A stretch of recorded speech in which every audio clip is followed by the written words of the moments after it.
Pessoal, tudo bem com vocês? Pessoal, vamos a mais uma aula e hoje eu trouxe para vocês aquele fechamento da nossa disciplina de TCC1, falando um pouquinho sobre as partes de um trabalho científico. Então, gente, diante de tudo o que nós já trabalhamos na disciplina, na construção do projeto do TCC de vocês, o que eu vou procurar nessa aula de hoje é trazer algumas informações sobre estruturas de trabalhos científicos. Então, nesse sentido, os tópicos da aula de hoje seriam as partes de um trabalho científico. Então, quando a gente fala em trabalhos científicos, a gente está falando ali de monografias, artigos, projetos, que é justamente o que vocês estão fazendo aqui, né? A construção do projeto de TCC de vocês, resenhas, painéis, né? Temos as dissertações, as teses, o próprio TCC de vocês que vem na forma de uma monografia, né? Igual já tinha comentado inicialmente. Então, esses são alguns tipos de trabalhos científicos, mas que têm uma estrutura, né? E aí vocês vão se recordar de toda aquela divisão que nós fomos fazendo no decorrer da disciplina, olha, cada semana a gente vai construir uma partezinha do projeto de vocês. E agora, falar de maneira geral sobre a estrutura do trabalho, né, que vocês vão desenvolver a partir de agora, para no próximo ano fazer a famosa defesa lá do trabalho de conclusão de curso de vocês, e tenho certeza que vai ser um sucesso diante de todo esse acompanhamento que eu venho fazendo com vocês durante esse período, né? Então, aproveito mais uma vez para agradecer a oportunidade de trabalhar mais esse período. A gente vai ter daqui a alguns dias, né, o início das apresentações dos projetos de vocês e já antecipar, como eu falei, os agradecimentos e desejar muito boa sorte para todos vocês na condução, né, desses projetos que muito bem foram elaborados aí no decorrer dessa disciplina.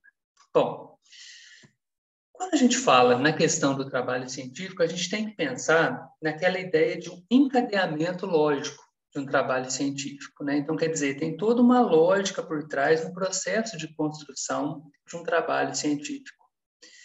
Então, o texto do gênero científico, ele tem que atender a duas principais preocupações: comunicar-se e fazer entender. Submeter, levar a apreciação do outro a um produto intelectual do autor, né? Então, como a gente já tinha discutido, né, algumas reflexões que surgiram aí no decorrer da disciplina, a importância do se fazer entender, de se passar a informação da melhor maneira possível, de forma que você consiga apresentar o seu trabalho, levar o seu trabalho para o processo de apreciação, né, para pessoas que estão de fora. Então, a importância de você trazer da melhor maneira possível a escrita, a comunicação, o se fazer entender.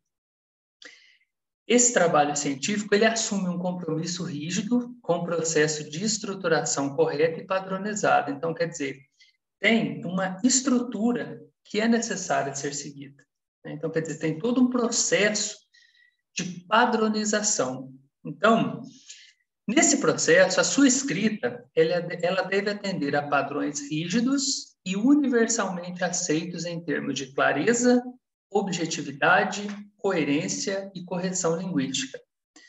Suas ideias devem ser encadeadas lógica e sequencialmente, divididas e estruturadas em partes físicas funcionais distintas, intituladas e numeradas, de forma a garantir que o leitor não tenha dificuldades para acompanhar o texto e possa avaliar com clareza o seu conteúdo. E aqui, importante destacar, essa questão do padronizar, para que um trabalho não seja feito de uma forma aqui, seja feito de outra forma em outra universidade, de outra forma em outra universidade, um aluno fazer de uma forma, outro aluno fazer de outra, outro fazer de outra, né? Então, quer dizer, é necessário que se tenha um padrão, né, e que a gente consiga ter uma estrutura, né, uma estrutura padronizada, a fim, obviamente, de facilitar todo esse processo de entendimento, né? Bom, como a gente já comentou também, aqui o primeiro momento, né? O primeiro momento seria uma introdução. Qual que é a função da introdução? É o processo de informar, introduzir. Então, você vai trazer a ideia inicial do seu trabalho. É onde a gente costuma dizer, você vai vender o teu peixe. Então, se a pessoa, nesse primeiro momento, faz uma leitura e ela consegue ali assimilar o que você está querendo passar, qual que é o objetivo do seu trabalho, o que você está trazendo, é lógico que ali a motivação ela vai ser criada justamente nesse momento inicial. Então, nesse primeiro momento é onde tem a apresentação do trabalho, onde se fornece informações a respeito do que será tratado, o porquê, o para quê e como o trabalho vai ser desenvolvido. O autor se concentra no leitor e nas informações necessárias para este entender e aprovar a proposta do trabalho. A gente até comentou isso em um momento que nós tivemos de uma aula síncrona, onde nós falamos da importância realmente dessa apresentação inicial do seu trabalho, de você trazer essas ideias iniciais como forma de trazer o leitor para você, né? Como forma de você dizer o seguinte, olha, peraí, meu trabalho é assim, ele merece ser lido, né? Então, quer dizer, você traz informações que faz com que o leitor ele se sinta interessado em apreciar o seu trabalho. Depois que você traz esse momento de introdução, vem um segundo momento, que seria aquele momento do desenvolvimento. Qual que é a função do desenvolvimento? Fazer, desenvolver. No desenvolvimento, é o processo em que ocorre a realização propriamente dita do trabalho. Então, é ali nesse desenvolvimento que você vai apresentar o que você fez no seu trabalho. O foco do autor irá variar conforme as partes do desenvolvimento. Ora, na teoria estudada, todo o processo de referencial que foi utilizado, ora na informação do caminho, métodos e técnicas utilizadas, né? Então, quer dizer, todo o processo, os aspectos metodológicos que foram usados no trabalho, e ora na pesquisa de campo realizada e suas implicações no trabalho. Então, quer dizer, quais os resultados que foram obtidos, né? E, por fim, você tem um terceiro momento, que seria a conclusão do seu trabalho, cuja função é a de refletir, sintetizar. Então, nesse momento da conclusão, é aquele momento que se ocupa de recuperar os propósitos do trabalho e verificar se eles foram atingidos e se houve ganho ou não com a realização do mesmo. Então, é a hora de você retomar os objetivos, as hipóteses do seu trabalho, né, que foram desenvolvidos, foram apresentados ali na introdução e no desenvolvimento. Agora, na conclusão, você retoma isso e diz o seguinte, olha, aqueles objetivos foram ou não alcançados, aquelas hipóteses foram ou não validadas. Então, esse é o momento da conclusão, né? O processo de sintetizar o que foi feito no seu trabalho. O autor se preocupa com a proposta inicial do trabalho, então, que se propôs inicialmente, e com o que se propôs inicialmente, qual que foi o conhecimento adquirido durante a sua realização, né? Então, vocês viram que tem toda um encadeamento, né? Então, 3 momentos muito importantes, onde você traz uma introdução, desenvolvimento, até o processo de conclusão. Desse encadeamento lógico, quando você transforma esse encadeamento num texto físico, esse encadeamento, ele naturalmente, ele vai ser desdobrado, né, em partes, capítulos, né? Então vai ser um momento de você dividir ali em capítulos, estruturados com objetivos específicos, distintos, didaticamente separados, mas mantendo a lógica geral, né? Então tem toda uma estrutura aí onde você vai poder, né, ter ali uma certa liberdade para quebrar em capítulos, sessões, né? E aí seguindo essa lógica aí da introdução, desenvolvimento e conclusão. O que eu trouxe aqui é um exemplo, um modelo, né, de uma estrutura de um trabalho acadêmico que foi quebradinho ali, que foi estruturado em capítulos. Ele mostra a lógica sendo tratada em partes, capítulos específicos, harmonicamente presentes na estrutura física, contemplando as funções de quê? De apresentar, a introdução, desenvolver, o desenvolvimento e concluir, a conclusão. Então, aqueles três momentos que eu destaquei anteriormente. E associando a função de cada capítulo à parte lógica do texto. Então, aqui, no capítulo 1, a introdução, isso aqui eu já destaquei para vocês, né? Qual que é a função, né, de apresentação, introduzir o assunto, é o momento inicial do trabalho, é o primeiro contato do autor com o leitor, então ali é onde são apresentadas as informações iniciais do que você está estudando, o porquê e para que você está estudando. Fornece corpo, né, à proposta do trabalho, então é onde você está estruturando o seu trabalho. E essa parte introdutória é como eu já destaquei, né, e repito mais uma vez, é aquele momento que vai levar ao leitor decidir ou não pela leitura do seu trabalho. Tá? Beleza, então esse é um capítulo 1, a introdução. Para o capítulo 2, é o momento do referencial teórico. No referencial teórico, né, também pode-se entender ali a revisão de literatura, é aquele momento em que você apresenta o norte teórico, a base do seu trabalho. Então, a fundamentação teórica do seu trabalho, ela vai ser apresentada aqui nesse capítulo.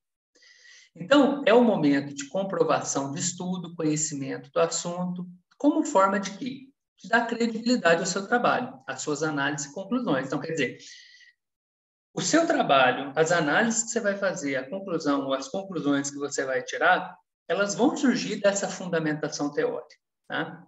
E nesse momento, o autor do trabalho ele se limita aqui, a dar voz aos autores lidos. Então, é o momento ali das citações, é o momento de você referenciar, você dizer quem realmente fez esses trabalhos e que realmente estão dando embasamento para o seu trabalho. Então, você está construindo o seu trabalho tomando como base esses trabalhos, né? Ou seja, não está surgindo ao acaso. Trazendo para o trabalho suas teorias, falas, conceitos, exemplos. É o momento de citar, como eu já falei, explicar esses trabalhos, mas sem opinião ou interferência nas ideias apresentadas. Tá? Uma ideia para um capítulo 3, metodologia, os aspectos metodológicos. Mostrar o caminho percorrido na pesquisa. Esse é o momento que o autor explica ou explicita o caminho, os passos que ele seguiu para realizar a pesquisa, especialmente a pesquisa de campo.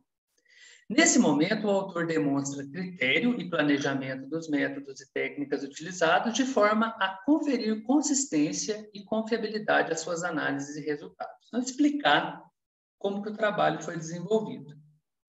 Uma ideia de quarto capítulo seria o relato e a análise dos dados da pesquisa. Então, um momento de apresentar resultados, né? Então, a função seria relatar, discutir os dados obtidos na pesquisa. É o momento em que você relata como viu, analisou, criticou os dados verificados, no caso de uma pesquisa de campo, né? À luz da teoria estudada, tendo como referência o problema e os objetivos propostos. Então, quer dizer, tudo parte daquele momento inicial, onde você tem a tua questão norteadora, os teus objetivos, aí agora é o momento de você apresentar resultados para aquilo.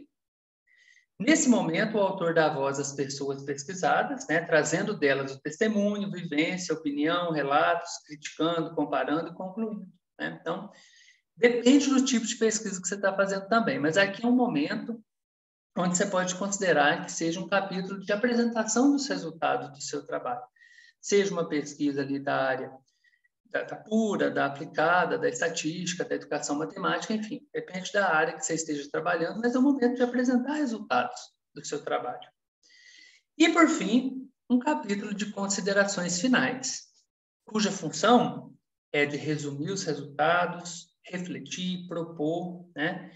Então, é onde o autor reflete o seu estudo, como eu falei, ele recupera, né, os objetivos, as hipóteses, né, o problema de pesquisa, e vai ser aquele momento dele analisar se foram alcançados, né, esses objetivos, se a pergunta conseguiu ser respondida, se as hipóteses foram validadas ou não. É um momento também de criticar o próprio caminho, sintetizar as análises, fazer conclusões sobre o trabalho, expressar opinião, conclusões, né?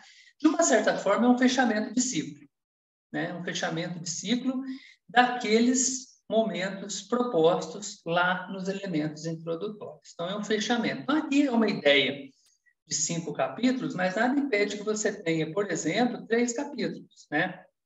Ou 4, né? Um capítulo de introdução, um de referencial teórico, um de resultados e um de considerações finais, né? Então, aí é o que eu falei, daquela liberdade que você tem, mas não perdendo o encadeamento lógico, né? Do primeiro momento de introduzir, o segundo de desenvolver e o terceiro de concluir, né? Beleza. Então, gente, o trabalho científico, ele basicamente ele é composto, né, por essas partes aqui, um pré-texto, um texto e um pós-texto. Então, esse exemplo a seguir aqui, ó, é uma ideia, né, de uma monografia tradicional. Isso aqui tem os manuais, inclusive eu posso disponibilizar para vocês depois, inclusive um manual de normalização da Unifal, para que vocês possam, inclusive no Moodle, né, eu disponibilizei, mas teve uma atualização, acho que eu posso complementá-la para vocês, de uma ideia, né, dessa estrutura, né? Então, pretexto, por exemplo, a capa, folha de rosto, dedicatória, agradecimentos, epígrafe, resumo e palavras-chave, o abstract, as keywords, sumário, as listas de figuras, listas de quadros, tabelas, enfim, essas listas que tem aí, né, de símbolos, enfim. Mas esses que estão marcados com essa estrelinha aqui, com esse asterisco, são itens opcionais. Beleza. Então, aqui, gente, eu trouxe, né, algumas ideias, isso aqui está lá no manual de normalização da Unifal, vocês podem olhar com detalhes depois, mas eu quis trazer aqui alguns exemplos, né? Então, a capa, por exemplo, o nome da instituição, o nome do autor, o título do trabalho, a cidade, o ano. A contracapa, né, com o nome do autor, o título, aqui a natureza do trabalho, né, se é um projeto, se é um trabalho de conclusão de curso, uma monografia, dissertação, tese, cidade, o ano, né, um exemplo de uma folha de dedicatória, né, que é uma folha opcional onde o autor dedica ou oferece o trabalho a determinadas pessoas. Um exemplo de folha de agradecimentos, né, também está aqui. Um exemplo de folha de epígrafe, né, que é opcional também, consiste em uma citação relacionada à temática do trabalho, é necessário inserir a referência da obra consultada na lista de referências, né? Aqui, um exemplo do resumo, na língua, no nosso caso em português, né, que deve conter ali entre 150 e 500 palavras, tomar bastante cuidado com isso. Aqui, as palavras-chave, né, no mínimo 3 palavras-chave. O exemplo da língua estrangeira, normalmente a gente coloca em inglês, né, as keywords. Um exemplo de um sumário no formato convencional, então introdução, objetivo, geral, desenvolvimento, específico, desenvolvimento, enfim, né? Aqui vocês precisam olhar em detalhes depois, não vou ficar falando um por um, não. Aqui exemplo das listas, né, de figuras, de quadros, de tabelas, né? Isso é o pretexto. Aí no texto mesmo, você tem a introdução, justificativa, objetivos, o desenvolvimento, onde você especifica, né, os nomes dos capítulos, o método, né, os aspectos metodológicos, os resultados e a conclusão. O pós-texto seria as referências, ou seriam as referências, anexos e apêndices, né? E aqui um exemplo de estrutura do trabalho. Tá? Isso aqui também está no manual de normalização, depois vocês podem olhar em detalhes, né? Então, olha lá, capa, folha de rosto, ficha catalográfica, isso já para um trabalho completo, não por causa do TCC de vocês, né? O projeto, né, que vocês estão fazendo agora. Enfim, aí tem todas as partes ali, ó, errata, folha de aprovação, dedicatória, agradecimentos, epígrafe, o resumo, né, o abstract, listas, né, de ilustrações, abreviaturas, símbolos, sumário, introdução, desenvolvimento, conclusão, referências, glossário, apêndice, anexo. Vocês viram que é bastante coisa, né? Mas aqui tem uma estrutura que dá para vocês terem mais ou menos uma ideia, tá? Então, gente, nesse momento, eu aproveito mais uma vez para agradecer. Aqui eu falei, eu sei que de forma rápida, né? Mas é o que eu costumo dizer, essas videoaulas, eu costumo fazer elas menores, né? Eu acho que muito tempo acaba até cansando um pouco, mas trazendo para vocês uma ideia dessa estrutura, né, de um trabalho científico, vocês que estão no processo aí de construção do projeto nesse momento, mas desse projeto, é lógico, né, que vem aí um trabalho brilhante que vocês vão desenvolver na monografia de vocês, né, possíveis artigos, né, continuação depois do programa de pós-graduação, não sei qual que é o objetivo de cada um, mas é isso aí, gente. Eu agradeço mais uma vez a atenção, disponibilidade de todos vocês aí. Estou à disposição para o que vocês precisarem. Espero que estejam todos bem. A gente está passando aí por mais um momento de transição, né? Teve a transição na época da pandemia para o ensino remoto, agora a gente vai iniciar uma outra transição para uma volta presencial, que a gente ainda está meio assim, confuso, né, como que vai ser isso tudo, mas tenho certeza que vai dar tudo certo e juntos a gente vai estar mais forte diante de toda essa situação. Tá bom, gente? Muito obrigado mais uma vez, um grande abraço para todo mundo e até a próxima. Até mais!